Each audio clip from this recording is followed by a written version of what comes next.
19절까지 말씀입니다. 누가복음 17장 11절에서 19절까지 말씀 번갈아 가면서 읽도록 합니다. 제가 먼저 읽겠습니다. 예수께서 예루살렘으로 가실 때에 사마리아와 갈릴리 사이로 지나가시다가 한 마을에 들어가시니 나병 환자 10명이 예수를 만나 멀리 서서 소리를 높여 이르되 예수 선생님이여 우리를 불쌍히 여기소서 하거늘 보시고 이르시되 가서 제사장들에게 너희 몸을 보이라 하셨더니 그들이 가다가 깨끗함을 받은지라. 그 중에 한 사람이 자기가 나은 것을 보고 큰 소리로 하나님께 영광을 돌리며 돌아와 예수의 발 아래에 엎드려 감사하니 그는 사마리아 사람이라. 예수께서 대답하여 이르시되 10사람이 다 깨끗함을 받지 아니하였느냐? 그 9은 어디 있느냐? 이방인 외에는 하나님께 영광을 돌리러 돌아온 자가 없느냐 하시고 19절 함께 읽습니다. 그에게 이르시되 일어나 가라 내 믿음이 너를 구원하였느니라 하시더라. 아멘. 기도하고 말씀 선포합니다. 하나님 아버지 감사드립니다. 거룩한 기회를 주셔서 겸손한 마음으로 마음의 무릎을 꿇고 또 귀를 열어 하나님 말씀에 경청하기를 원합니다. 말씀 앞에 우리 자신을 세워놓을 때마다 이 진리의 말씀, 생명의 말씀, 능력의 말씀이 우리 안에서 살아 꿈틀거리고 역사하게 될 수 있도록 은혜를 내려 주옵소서. 예수님 이름으로 기도드리옵나이다. 아멘. 오래전 수도원에서 한 신부님으로부터 기도와 관련된 강의를 듣게 되었는데 그 신부님께서 한 나그네의 기도와 호랑이의 기도에 대한 이야기를 해주셨습니다. 한 나그네가 산길을 가다가 호랑이를 만났습니다. 이 나그네가 하나님을 믿는 사람이었던 모양입니다. 지체하지 않고 하나님께 기도를 했습니다. 하나님, 지금 제가 호랑이에게 잡아먹힐 상황에 처해 있습니다. 이 위기로부터 건져내 주옵소서. 그러자 호랑이도 하나님께 기도를 하더랍니다. 하나님, 오늘 또 일용할 양식을 주셔서 감사합니다. 하나님께서 나그네의 기도를 들어주셨을까요? 호랑이의 기도를 들어주셨을까요? 나그네에게는 목숨이 달린 일이고 호랑이에게는 겨우 한 끼 식사가 달린 일이기에 중요도로 따진다면 나그네의 기도를 들어주시는 게 맞습니다. 그런데 하나님은 호랑이의 기도를 들어주셨답니다. 신부님은 하나님이 나그네의 기도를 들어주지 않고 호랑이의 기도를 들어주신 이유를 이렇게 설명하였습니다. 나그네의 기도가 간구의 기도라면 호랑이의 기도는 감사의 기도이기 때문이다라고 말입니다. 하나님은 간구의 기도보다는 감사의 기도를 좋아하신다는 것입니다. 하나님께서 감사를 얼마나 좋아하시는지 성경 곳곳에 이런 표현들이 나옵니다. 우리 시편 100편 4절 말씀 자막을 보시고 우리 함께 읽도록 합니다. 시작. 감사함으로 그의 문에 들어가며 찬송함으로 그의 궁정에 들어가서 그에게 감사하며 그의 이름을 송축할지어다. 그 하나님이 계신 곳으로 들어가는 그 문을 열도록 만드는 것이 감사이다 라고 시편 기자는 얘기합니다. 그러니까 감사함으로 하나님이 계신 문 앞까지 이른다라는 것입니다. 우리 시편 50편 23절 말씀도 함께 읽도록 하겠습니다. 시작. 감사로 제사를 드리는 자가 나를 영화롭게 하나니 그의 행위를 옳게 하는 자에게 내가 하나님의 구원을 보이리라. 감사로 제사를 드리는 자가 하나님을 영화롭게 하고 그리고 감사로 제사를 드리는 자에게 하나님의 구원을 보여주시겠다라고 말씀하십니다. 시편의 말씀처럼 이 신앙생활에서 이 감사는 너무나도 중요한 덕목입니다. 누가복음 9장 51절부터 19장 27절까지는 예수님이 예루살렘으로 올라가신 중에 생겼던 일입니다.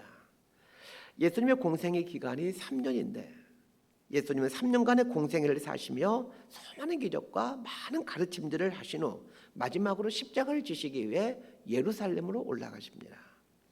누가복음 9장 51절부터 19장 27절까지는 이 3년간의 공생애를 마치시고 십자가를 지기 위해 예루살렘으로 가시는 중에 있었던 일을 다루고 있는데 누가복음의 저자인 누가는 이 부분을 무려 10장이 넘게 기록하므로 예루살렘으로 가는 중에 있었던 일을 아주 심도 깊게 다루고 있습니다.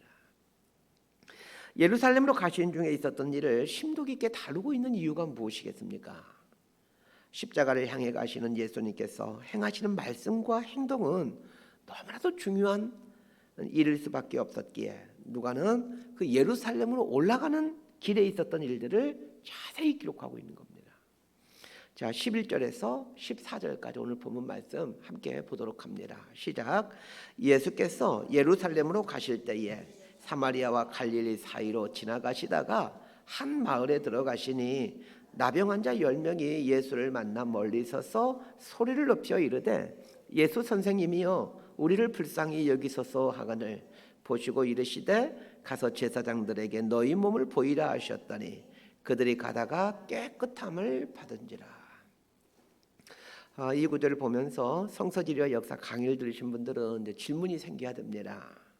11절에는 논리적으로 맞지 않는 표현이 나옵니다.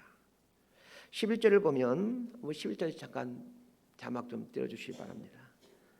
예루살렘으로 가실 때에 사마리아와 갈릴리 사이로 지나가셨다 이렇게 말하고 있습니다. 이스라엘은 크게 세 지역으로 나누어집니다. 맨 위쪽을 갈릴리 지역, 가운데 지역을 사마리아 지역, 맨 아래 지역을 유대 지역이라고 하는데 자, 예루살렘은 맨 아래쪽인 유대 지역에 있습니다. 그러면 갈릴리 지역에서 주로 활동하시던 예수님께서 예루살렘으로 가고자 하신다면 갈릴리에서 사마리아로 가신 후 그리고 나서 유대 지역인 예루살렘으로 가셨다 이렇게 말하는 게 맞는 표현입니다. 그런데 성경은 사마리아와 갈릴리 사이로 지나가셨다 이렇게 말하고 있습니다. 이 말을 정확히 알기 위해서는 이 갈릴리 지역에 대한 정확한 이해가 필요합니다. 우리 지도를 하나 보도록 하겠습니다. 좀 그림이 작아서 잘 보일지는 모르겠지만 한번 잘 보시길 바랍니다. 이 빨간 글씨로 써져 있는 부분들을 주로 보시면 되겠습니다. 통상적으로 갈릴리 지역이란 이스라엘의 가장 북쪽에 있는 지역으로 갈릴리 호수를 중심으로 자리 잡은 지역을 갈릴리 지역이라고 부릅니다. 지도에 보면 이제 유대 지역 오른쪽인 요단강 오른편을 이제 베레아 지역이라고 빨간 글씨로 표시되어 있는 게 보일 것입니다. 이 베레아 지역도 넓은 의미의 갈릴리 지역에 포함이 됩니다. 그렇다면 11절에 사마리아와 갈릴리 사이로 지나가시다라는 말은 사마리아와 베레아 사이로 지나가시다라는 의미라는 것을 금방 알게 됩니다. 중요한 것은 사마리아와 갈릴리 사이로 지나갔다라는 이 말의 의미입니다. 사마리아면 사마리아이고 갈릴리면 갈릴리일 텐데 사마리아와 갈릴리 사이로 지나갔다라는 말은 무슨 뜻입니까? 이 말의 정확한 의미를 알기 위해서는 이 사마리아에 대한 이제 이해가 필요한데 이 사마리아라는 말보다 더 중요한 말이 사마리아 사람이라는 말입니다. 사마리아 사람이란 반은 유대인이고 반은 이방인이라는 뜻입니다. 기원전 722년 북이스라엘은 아수르에 의해 멸망하게 되죠. 아수르가 북이스라엘 비롯한 많은 나라들을 점령하면서 혼혈 정책을 쓰게 됩니다. 아수르는 북이스라엘 사람들과 이방인들을 강제로 결혼시켜 이제 피를 섞게 만드는데 이방인과 피가 섞이게 된 유대인들을 사마리아 사람이라고 부릅니다. 뭐 요즘 우리 같으면 혼혈족이라고 보시면 되겠습니다. 유대인들은 혈통을 아주 중요하게 생각하는 사람들입니다. 성경에 아브라함의 자손이라는 표현이 종종 등장하게 되는데 유대인들은 이 아브라함의 혈통적인 자손들만이 하나님의 택함 받은 백성이라고 굳게 믿고 있습니다. 그러니 이방인의 피가 섞여 있는 사마리아 사람들은 하나님의 백성이라고는 인정할 수가 없는 것이죠. 유대인들은 사마리아 사람들을 이방인이라고 여깁니다. 그래서 오늘 본문에 보게 되면 사마리아 사람 한 사람에 대해서 이방인이다 이런 표현이 등장하게 되는 겁니다. 당연히 유대인들은 이 사마리아 사람들과 상종하려고 하지 않습니다. 그러기에 사마리아 사람들도 갈릴리 지역의 유대인들과는 가까이 지내려고 하지 않고 갈릴리 지역의 유대인들도 사마리아 사람들과 멀리 떨어져 살려고 하기에 자연스럽게 사마리아 지역과 갈릴리 지역 그 중간에 그 사이에는 사마리아 사람도 살지 않고 갈릴리 사람도 살지 않습니다. 그럼 누가 살겠습니까? 오늘 본문에 등장하는 문둥병자와 같은 불가촉 천민들이 사는 것입니다. 문둥병자는 사람들이 사는 마을에 살 수 없기에 깊은 산속이나 광야에서 살 수밖에 없는데, 사마리아 지역과 갈릴리 지역 사이에는 사람들이 살지를 않기에 이 문둥병자들이 살기에 최적의 장소였던 것입니다. 그런 면에서 사마리아와 갈릴리 사이라는 말은 사마리아 사람들조차도 배척하는 마을이라는 뜻입니다. 11절에 사마리아와 갈릴리 사이라는 말은 사마리아 땅에서도 살 수 없고 갈릴리에서 살 수 없는 문둥병자와 같은 불가촉 천민들이 사는 마을이라는 뜻입니다. 예수님은 십자가에 달려 죽으시기 위해 예루살렘으로 가시는 당신의 마지막 여정에서 왜 하필이면 사마리아와 갈릴리 사이에 있는 문둥병자와 같은 불가촉 천민들이 살고 있는 마을을 지나가시는 것일까요? 사마리아와 갈릴리 사이에 있는 마을에 살고 있는 이 문둥병자들을 묵상해 보았습니다. 이스라엘 사는 문둥병자는 두 가지의 행동을 해야 됩니다. 첫 번째는 몸에 방울을 달고 다녀야 합니다. 방울을 달고 다니므로 사람들에게 나는 문둥병자입니다, 나는 문둥병자입니다, 이렇게 광고를 하며 다녀야만 합니다. 두 번째는 방울을 달고 다니다가 혹 사람을, 정상적인 사람이 이제 지나가게 되면은 큰 소리로 탐해, 탐해 이렇게 외쳐야 됩니다. 탐해, 탐해라는 말은 부정하다, 부정하다라는 뜻입니다. 나는 부정한 사람이 가까이 오지 말아라, 이런 뜻입니다. 문둥병자는 하루에도 몇 번씩 나는 부정한 사람입니다, 나는 부정한 사람입니다, 가까이 오지 마세요, 이렇게 외쳐야만 되는 사람들입니다.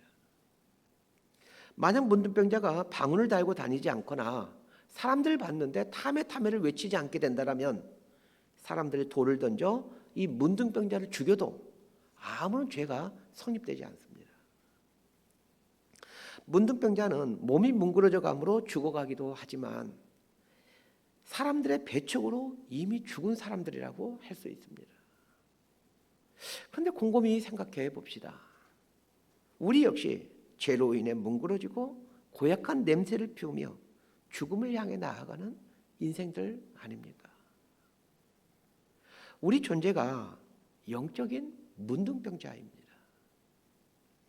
십자가를 지기 위해 예루살렘으로 향하시던 예수님이 사마리아와 갈릴리 사이에 있는 문둥병자 마을에 찾아오신 것을 묵상하면서 영적인 문둥병자인 우리 인생에 찾아오시는 예수님을 보게 됩니다. 사마리아와 갈릴리 사이에서 살아가는 그 변두리 인생들에게 찾아오셔서 하나님의 자녀 삼아주신 예수님을 생각해 봅니다.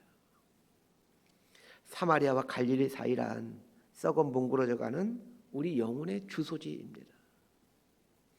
어느 누구도 나를 환영해 주질 않는 갈 곳 없는 내 존재를 고스란히 보여주는 이 말이 사마리아와 갈릴리 사이라는 말입니다. 예수님께서 죽음을 앞두시고 사마리아와 갈릴리 사이에 살고 있는 우리 인생에 찾아오셨습니다. 예수님이 십자가를 지기 위해 예루살렘으로 가시면서 사마리아와 갈릴리 사이인 이 문둥병자 마을에 찾아오셨습니다. 그리고는 그곳에서 10명의 문둥병자를 고쳐주십니다. 10명의 문둥병자를 고치신 장면을 유심히 보십시다. 10명의 문둥병자가 예수님을 발견하고는 예수 선생님이여 우리를 불쌍히 여기소서라고 외칩니다. 우리를 불쌍히 여기소서라는 말의 의미는 우리를 고쳐주십시오 라는 뜻입니다. 10명의 문둥병자는 예수님이 자신의 문둥병을 고칠 수 있는 분이라는 것을 믿고 있습니다. 달리 말하면 예수님에 대한 믿음이 있다는 얘기입니다. 예수님에 대한 믿음이 있었다는 것을 보여주는 또 하나의 증거가 있습니다. 예수님께서 10명의 문둥병자를 바로 고쳐주질 않습니다. 14절을 보면 가서 제사장들에게 너희 몸을 보이라 라고 말씀하십니다. 문둥병에서 고쳐주신 다음에 제사장에 가서 너희 몸이 다 나았다는 것을 보이라 이렇게 말씀하시는 게 순서일 텐데 예수님은 고쳐주지도 않은 상태에서 제사장에 가서 몸을 보이라 이렇게 말씀하십니다. 위에서도 말씀드렸지만 문둥병자들은 사람이 있는 곳을 지나갈 때는 방울을 달아 딸랑딸랑 소리를 내야만 하고 타메타메를 외쳐야만 합니다. 제사장에 가기 위해서는 사람들이 있는 마을로 가야만 하기에 방울을 달아야 하고 타메타메를 외쳐야만 합니다. 죽기보다도 싫은 일인데 제사장에 간다라는 것은 예수님에 대한 이런 믿음이 없었다라면 가지 않겠죠. 그래서 이 10명의 문둥병자들은 예수님을 믿었다라는 뜻입니다. 병이 낫지도 않았는데 제사장에 간다는 말은 그 예수님의 말씀을 믿고 내가 병이 나을 것을 믿었다라는 뜻입니다. 제가 만약 그 상황에 있었다면 저는 제사장에 가지 않았을 것 같습니다. 병에서 나은 걸 확인한 다음에 그 다음에 제사장에 가야지. 여전히 피고름이 나오고 있고 여전히 냄새가 진동하고 있는데 어떻게 제사장에 갈 수 있겠습니까? 그럼에도 이들은 제사장에게로 갑니다.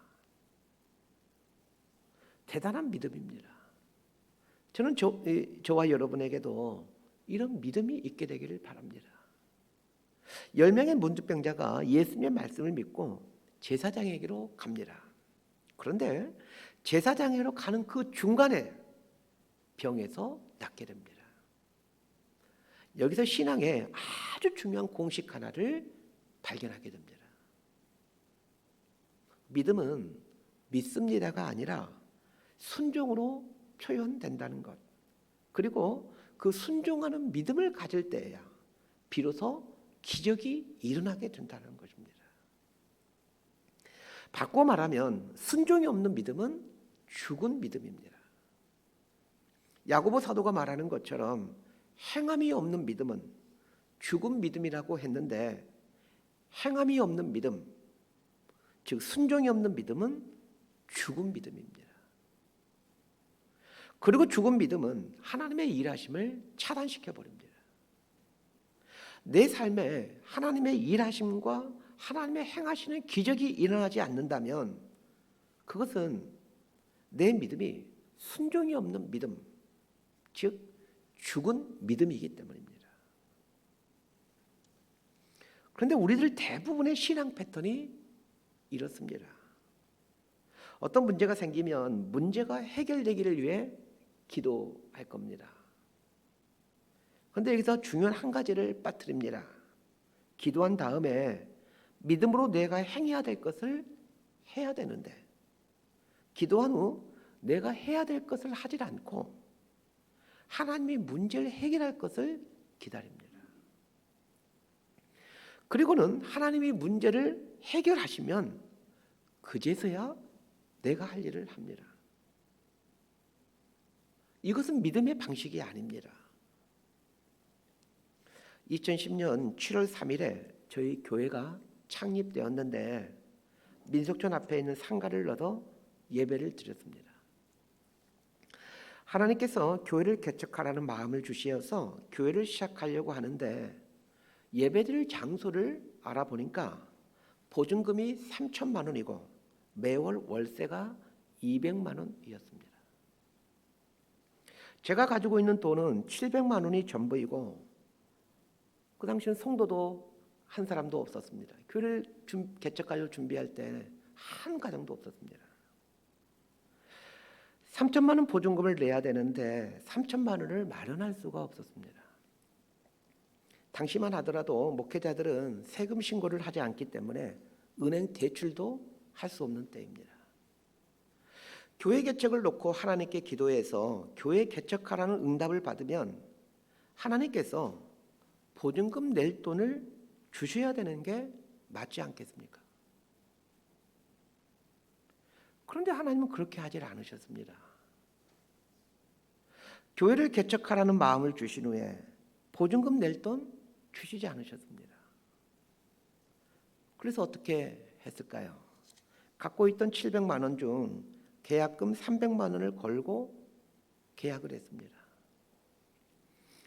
2,700만 원을 이제 채워야 되는데 2,700만 원을 채울 수 있는 계산이 있었기 때문에 계약했을까요? 아니면 2,700만 원 만들 수 있는 계산이 없지만 계약했을까요? 2,700만 원을 만들 아무런 계산이 없지만 계약했습니다. 교회 개척하라는 마음을 주셨으면 최소한 보증금 낼 돈을 주셔야 하는 게 맞지 않겠습니까? 그러나 그것은 하나님의 방식이 아닙니다. 300만 원 계약금 걸고 나니까 전혀 생각지도 못하게 2,700만 원이 채워져 보증금 3천만 원을 지불했습니다. 보증금 3천만 원을 낼 수 있게 되어 얼마나 기뻤는지 모릅니다. 계약금 걸고 난 후 한두 달 사이에 2,300만 원이 만들어지니 이게 얼마나 신기한 일입니까? 저희 가족들이 준비한 게 아니고 다 그냥 주변에 알고 계시던 성도님들이나 이러신 분들이 알고는 와서 100만 원, 200만 원씩 주고 가셔서 이제 3천만 원을 만들게 되었습니다. 3천만 원 보증금 내고 좋아하고 있는데 가만히 보니까 인테리어도 해야 하고 또 집기도 사야 되고 방송 장비들도 사야 된다는 걸 그제서야 생각하게 되었습니다. 보증금이 없을 때는 공간만 있으면 맨바닥에 앉아서 예배드릴 생각했는데 그 보증금을 지불하고 나니 의자도 필요하고 마이크 같은 것도 필요하다는 것을 알게 되었습니다. 그래서 어떡합니까? 돈이 없어도 인테리어 공사를 계약하고 공사 시작했습니다. 그리고는 창립 예배 드리고 나니 이제 헌금이 들어와서 그걸로 인테리어 잔금 처리하고 또 집기류들 잔금 처리했습니다. 제가 원하는 방법은 기도하고 그 다음에 하나님이 문제 해결하시고 그 다음에 내가 움직이는 나의 실행입니다. 우리 자막 좀 띄워주시길 바랍니다. 근데 하나님이 일하시는 순서는 내가 기도하고 그 다음에 내가 실행, 움직이고 그러고 나면 하나님이 문제 해결하는 것입니다. 저는 하나님의 일하시는 이 방식이 도저히 마음에 들지 않습니다. 그런데 하나님의 일하시는 순서인 기도, 나의 실행, 하나님의 문제 해결 이 순서를 잘 보면 기도와 실행 사이에 중요한 한 가지가 필요하다는 것을 알게 됩니다. 그것이 무엇입니까? 믿음입니다.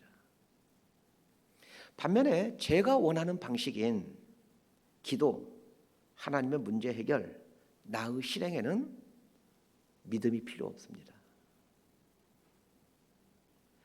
기도하는 게 믿음이 아니라 기도한 후에 실행하는 것이 믿음입니다. 오늘 본문에 나오는 10명의 문둥병자가 문둥병에서 고침받는 과정을 유심히 보시길 바랍니다. 첫 번째가 예수 선생님이 우리를 불쌍히 여기소서 기도입니다. 이렇게 기도했으면 그 다음 순서가 이제 예수님께서 문둥병을 고치심으로 이 문제를 해결해야 되는 것이 그 순서인데 그렇게 하질 않습니다. 가서 제사장에게 보이라 라고 말씀하십니다. 실행을 요구하십니다. 그러자 10명의 문둥병자가 예수님 말씀을 믿고 제사장에게 갑니다. 이 실행 단계에서 문둥병자가 제사장에 가는 이 단계에서 얼마나 갈등이 되었겠습니까? 믿음이 필요한 단계이죠. 기도 단계에서 믿음이 필요한 게 아니라 실행의 단계에서 믿음이 필요합니다. 여러분 우리는 삶에 문제가 생기면 그냥 기도하게 되어 있습니다. 기도한다고 믿음이 있는 게 아닙니다. 믿음을 갖고 제사장에 가는 실행을 하게 되자 그제서야 문둥병이 해결이 됩니다.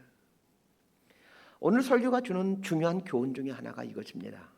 기도, 나의 실행, 하나님의 문제 해결, 기억하시면서 신앙생활 할 수 있게 되길 바랍니다. 전 10명의 문둥병자를 보면서 이분들의 믿음의 깊이를 봅니다. 그런데 지금부터가 제가 진짜로 하고 싶은 말이고 또 오늘 본문이 진짜로 하고 싶은 메시지입니다. 오늘 본문은 10명의 문둥병자들이 예수님 말씀을 믿음으로 문둥병에서 고침받았다. 이게 핵심이 아닙니다.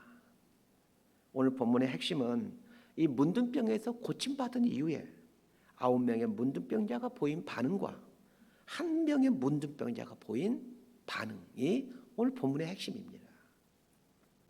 저는 위에서 사마리아와 갈릴리 사이에 있는 문둥병자 마을을 가리켜 우리 인생의 주소지라고 말씀드렸습니다.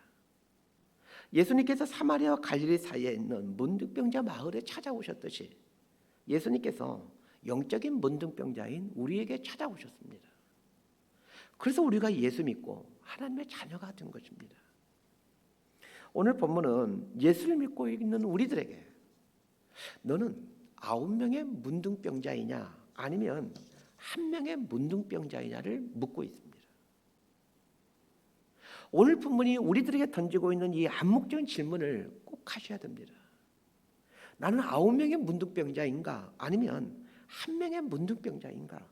이 질문을 하시고 이 질문에 답을 해가셔야 됩니다. 누가가 오늘 본문을 기록한 의도와 목적이 이것입니다. 이 본문을 읽고 있는 독자들에게 당신은 어디에 속해 있는가를 묻고 답을 하도록 하기 위해 이 본문을 기록하고 있는 것입니다. 1명의 문둥병자가 어떻게 행동하는지를 한번 보십시다. 15절과 16절 말씀 함께 읽습니다. 시작.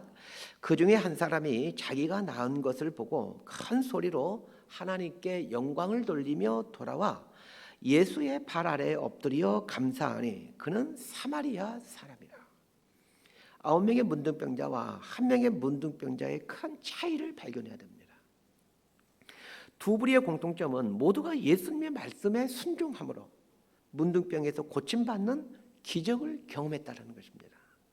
그런데 이 두 부류에는 아주 중요한 차이가 있습니다. 10명의 문둥병자가 제사장에게 가다가 나음받게 되는데 그중 1명의 문둥병자가 가던 길에서 돌이켜 예수님께로 돌아왔다는 것입니다. 15절 하반절을 보면 하나님께 영광을 돌리며 돌아와 이렇게 말하고 있습니다. 돌아와라는 말이 참 의미심장한 말입니다. 성경에서 돌아와라는 말은 잘못된 길로 가다가 돌이키는 것을 말할 때 주로 사용하는데 오늘 본문에 나오는 이 한 문둥병자는 예수님의 말씀에 따라 제사장에게로 가는 길이었기에 잘못된 길을 가고 있는 것이 아니었습니다. 예수님께서 제사장에게 가서 몸을 보이라고 했기에 제사장에게로 가는 길은 결코 잘못된 길, 죄악된 길이 아닙니다. 그러나 잘못된 길은 아니지만 최상의 길은 아닙니다. 그러면 하나님께서 원하시는 최상의 길은 어떤 길입니까? 9명의 문둥병자는 내 문제 해결의 목적을 두고 살아가는 사람들입니다. 반면에 한 사람 문둥병자는 예수님과 관계를 맺어가는 것에 목적을 두고 있는 사람입니다. 한 문둥병자가 제사장회로 가다가 돌이켜 예수님께 돌아온 이유가 바로 이것 때문입니다. 하나님이신 예수님께서 내 문제를 해결해 주셨어. 이것이 그의 관심이 아니라 하나님이신 예수님과의 관계를 맺는 것을 최고의 목적으로 여겼습니다. 이것이 신앙생활의 아주 중요한 핵심입니다. 왜 예수님을 믿으십니까? 인생 문제를 해결하기 위해 예수를 믿는 분들이 많습니다. 이 사람들에게 있어서 예수 믿는 이유는 내 인생 문제 해결입니다. 물론 예수님은 우리를 사랑하시기에 내 인생 문제들을 해결해 가십니다. 그리고 예수님은 우리가 믿음으로 인생 문제를 해결해 가기를 원하고 계십니다. 그러나 예수님이 진짜로 원하시는 것은 예수님과 바른 관계를 맺고 사는 것입니다. 15절 하반절 말씀인 돌아와라는 이 말씀을 보면서 우리의 눈이 열릴 수 있게 되기를 바랍니다. 내 인생 문제를 해결하는 것을 신앙의 이유와 목적 삼고 살던 삶에서 예수님과 관계를 맺어가는 것을 우선으로 여기는 삶으로 돌아올 수 있게 되기를 바랍니다. 예수님께 돌아온 이 한 사람에게 예수님은 이렇게 말씀하십니다. 그 아홉은 어디 있느냐? 그 아홉은 어디 있느냐? 이 말에서 예수님의 안타까움이 느껴집니다. 마치 잃어버린 양 때문에 속타해하는 목자처럼 예수님은 그 아홉이 어디 있느냐 하시면서 안타까워하십니다. 그런데 예수님께서 말씀하시는 그 아홉에 저와 여러분이 포함되어 있지 않습니까? 주목해야 될 것이 있습니다. 그 아홉이 지금 죄된 길로 가고 있는 것도 아니고 예수님 말씀대로 제사장에게로 가는 길에 있습니다. 그런데 예수님은 그 아홉이 어디 있느냐며 그 아홉 사람에 대해 안타까워하고 계십니다. 그런데 예수님은 이 아홉 사람에 대해 안타까워하고 계시는데 정작 그 아홉 사람은 지금 어떤 상태에 있습니까? 문둥병에서 나음받아 너무 기쁘고 즐거워하고 있지 않습니까? 아주 아이러니한 모습이죠. 지금 이 9명은 문둥병에서 낫게 돼요.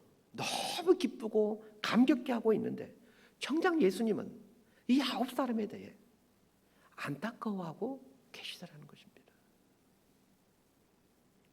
우리의 모습을 보면서도 동일하게 느끼지 않으실까요? 자, 17절에서 19절까지 말씀 함께 보도록 합니다. 시작. 예수께서 대답하여 이르시되 10사람이 다 깨끗함을 받지 아니하였느냐? 그 9은 어디 있느냐?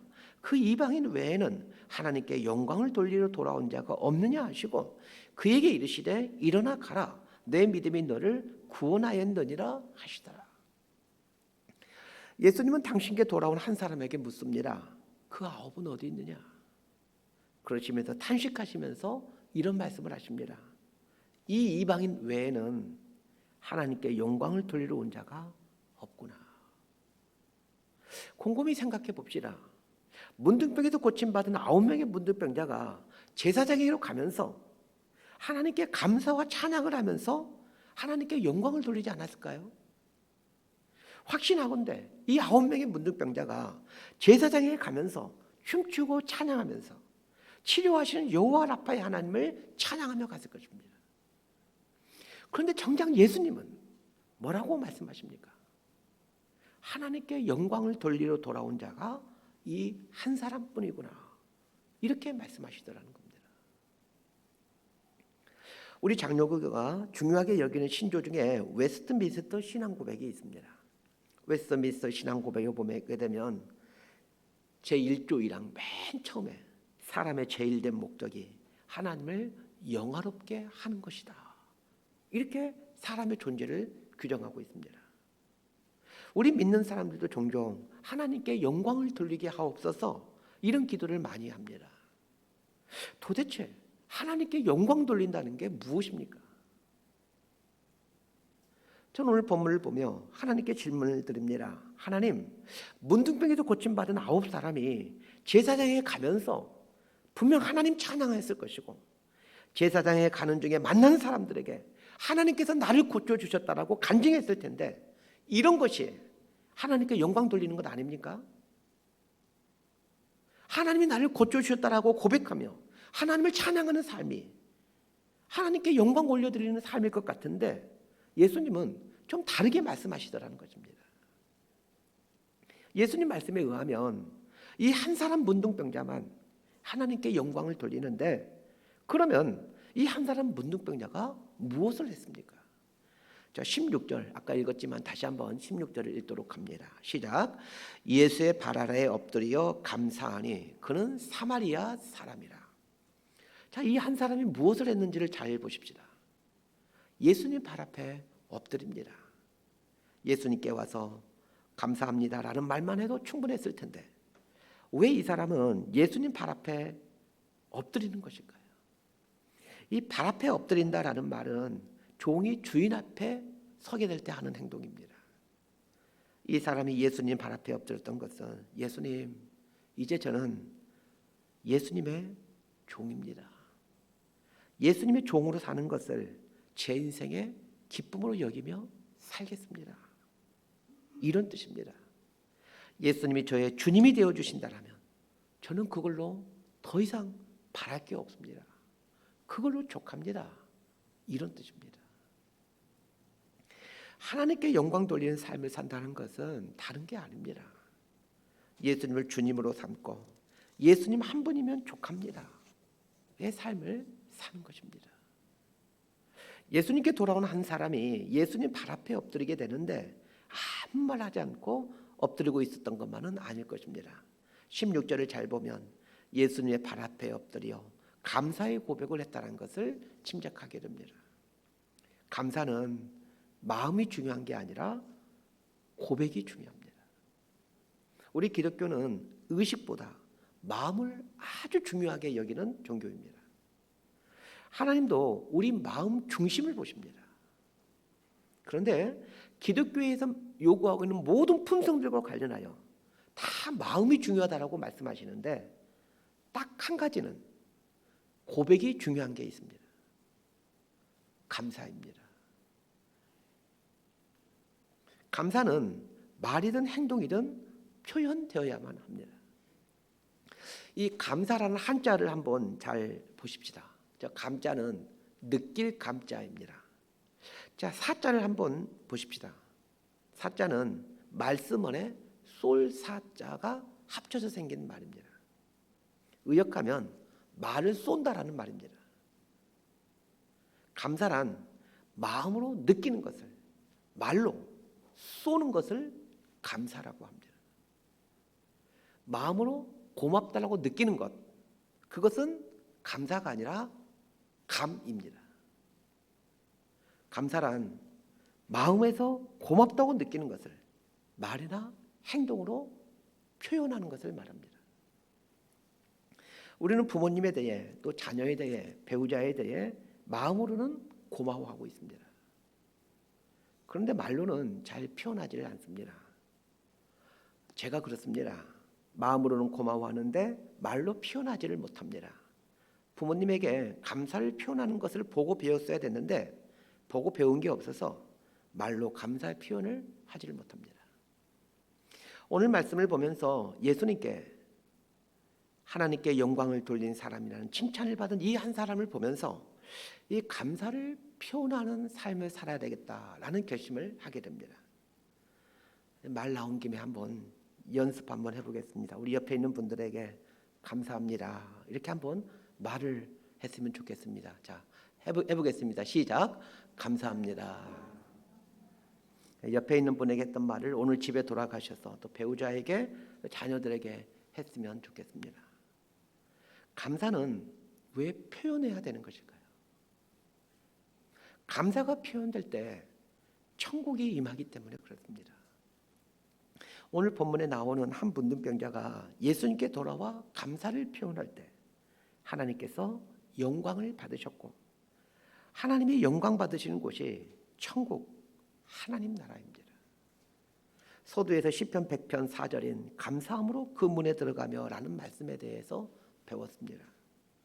감사가 이루어질 때 그곳에 하나님의 나라가 임하게 됩니다. 말씀 정리합니다. 감사가 이루어질 때 하나님의 나라, 천국이 임하게 된다라고 말씀드렸습니다. 최근에 이 말을 실감하는 일이 있었습니다. 며칠 전 제가 중고등부 학생일 때 중고등부 선생님 한 분으로부터 연락을 받았습니다. 제가 중고등부 때 선생님이었으면 다들 60대 이상 되신 분들이십니다. 이제 제 고향이 전라도이기 때문에 전라도에서 다 있던 분들인데 이제 그 중에 마침 한 분은 저 살고 있는 곳에서 가까운 곳에서 살고 계신 분이신데 이분 댁에 제가 중고등부 학생일 때 그 중고등부 교사를 하던 분들이 모여 있다라는 연락이었습니다. 그러면서 선생님들이 저를 보고 싶다며 시간을 낼 수 있냐라는 연락이었습니다. 그날이 토요일이었는데 목사님들은 토요일에 많이 바쁘다고 생각해서인지 망설이다가 어렵게 전화를 하셨습니다. 주일 준비를 얼른 마치고 이제 선생님들이 모인 곳으로 갔습니다. 몇 시간을 함께 있으면서 이런저런 이야기를 하다가 불현듯 이분들께 감사 인사를 드려야 되겠다라는 생각이 들었습니다. 하나님께 주신 마음이라고 저는 믿습니다. 이분들이 저에게 큰 도움을 준 적이 있는데 제가 이때껏 한 번도 이분들에게 감사 인사를 한 적이 없었습니다. 왜냐하면 이분들 중 한 분을 제외하고는 이분들을 만날 기회가 없었고 수십 년간 이분들 뵐지 못했었죠. 또한 이분들이 저에게 도움을 주었다라는 것을 불과 2, 3년 전에 알았기 때문입니다. 언젠가도 말씀드렸는데 중학교 3학년 여름에 제 아버지가 갑자기 돌아가시면서 저는 그해 겨울부터 교회에 출석하기 시작했습니다. 정확히 말하면 고등학교 1학년 때부터 이제 교회에 다닌 셈입니다. 그런데 중고등부 선생님들이 저의 형편이 어렵다라는 것을 아시고는 돈을 모아 목사님께 전해드렸고 목사님은 교회 이름으로 장학금을 주셨습니다. 고등학교 1학년 때부터 고등학교 졸업할 때까지 매 분기마다 3만 원씩 장학금을 주셨습니다. 3만 원이 지금은 큰 돈이 아니지만 그 당시는 제 기억으로는 짜장면이 700원이었던 걸로 기억합니다. 그러니까 지금 돈으로 환산하면 한 30만 원 가까이가 되지 않을까 싶습니다. 저는 2, 3년 전까지만 하더라도 교회에서 저에게 장학금을 준 줄로 알고 있었습니다. 그런데 2, 3년 전에 저의 그 어릴 적 교회 목사님이 저의 교회에 방문하게 되셨고 고등학교 시절 장학금을 주신 것에 대해 감사 인사를 드렸더니 교회에서 준 것이 아니라 그 중고등부 선생님들이 돈을 모아 교회 이름으로 주셨다라는 것을 알게 되었습니다. 그런데 이번에 수십 년 만에 이 중고등부 선생님들을 만나게 된 것입니다. 그래서 대화하던 중 그 일이 갑자기 생각이 나서 정중하게 이 수십 년 전 선생님들이 내어준 장학금으로 고등학교를 무사히 마칠 수 있게 되어 진심으로 감사하라며 감사 인사를 드렸습니다. 너무 오래전 이야기인지라 선생님들 대부분이 그 일을 기억하지 못하고 계셨지만 진심으로 감사하다는 저의 고백에 모두가 눈시울이 뜨거워졌고 하나님의 임재가 그곳에 가득함을 느끼게 되었습니다. 왜 감사가 하나님이 계신 천국의 문을 열게 되는지, 왜 감사가 하나님께 영광을 돌리게 되는지, 왜 감사가 있는 곳에 천국이 임하게 되는지 그 이유를 아시겠습니까? 감사는 하나님 한 분이면 족합니다. 하나님 자녀된 것만으로 족합니다. 이런 사랑의 고백이기에 이 감사의 고백 앞에 하나님도 감격하시기 때문입니다. 그래서 감사가 있는 곳에 하나님은 기쁨을 이기지 못하시고 그곳에 충만히 임재하시는 것입니다. 하나님을 믿는 신앙에서 이제는 하나님께 감사하는 신앙으로 성장해 가십시다. 감사가 고백되어진 자리에 하나님의 나라가 임한다는 것 꼭 기억하시길 바랍니다. 하나님 나라의 이 기쁨과 이 감격을 누리며 살아가는 저와 여러분의 삶이 되기를 진심으로 소망하고 축복합니다. 기도하겠습니다.